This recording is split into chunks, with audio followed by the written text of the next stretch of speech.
Our next question is, you saw this beautiful dance by these two girls here. It was magnificent. Yeah. We want to preserve that culture for next generation. We want to preserve our languages. We want to have a Hindu education and culture center. What can you do for us? Well, I might ask Alex to comment a bit more on this, but I must agree, Jenny and I greatly appreciated the cultural performance. I don't know how long they had to practice to learn that. that was incredible. And the detail of that, and it's just so important. It's so important that those skills, particularly for young people, are learned and passed on. It's important for those language skills to be learned and passed on. Of course, English is first language here in Australia, and that's never going to change.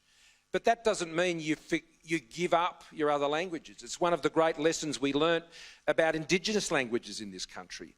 And we're working hard to try and resurrect and restore many Indigenous languages in this country because it's important for culture. It's important for ceremony. And that is true in the Hindu culture as well. And we do want to see that preserved. So I'm going to let Alex speak a lot more about that. I won't steal all of his thunder. He can speak to those issues as well. No, thank you, Prime Minister. I will steal your thunder just to say those beautiful girls you saw here are from my electorate of Mitchell. So I'm very proud of that.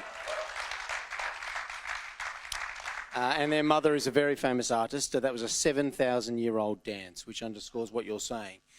And we're very proud of the Hindu culture that's been brought to Australia. To your question, it's a very important one, and the Morrison government has funded and supported communities in a lot of their endeavours in many different ways. So we look for the best quality proposals, especially about cultural centres. We have many proposals from different communities, obviously with 300 different cultures, 120 different faith groups. They come regularly. So we welcome those proposals to fund cultural centres all around the country. At this election, we've announced some millions of dollars for some Hindu temples, cultural centres in various parts of Australia already. And I know you're working on that proposal very heavy for a Hindu cultural centre in Australia. Is something we welcome to see.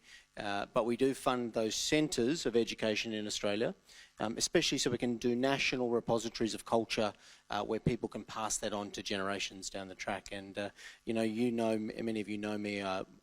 My mother was born in Greece.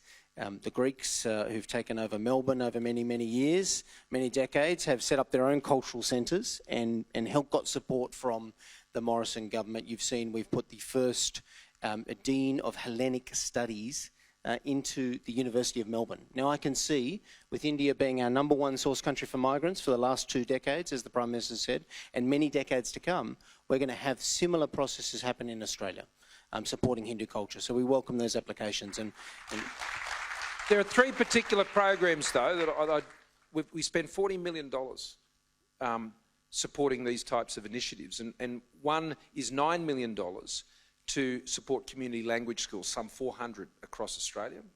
And then on top of that, one that Alex, you've just announced in the last few days, and that's the Fostering Integration Grants program. And that deals with cultural events and the upgrading of community facilities. Now, the point Alex makes is a very important one. It's sort of, the money doesn't come first and the proposal comes later. What's important is that we want these cultural centres and these activities to come from the ground up. We want the vision of the community for what they want it to be. And we're partners in this. And we've developed many of these facilities all around the country. And we've announced some of them over the course of this election too. But what we want is for them to come out of the community, so it's servicing the needs of the community.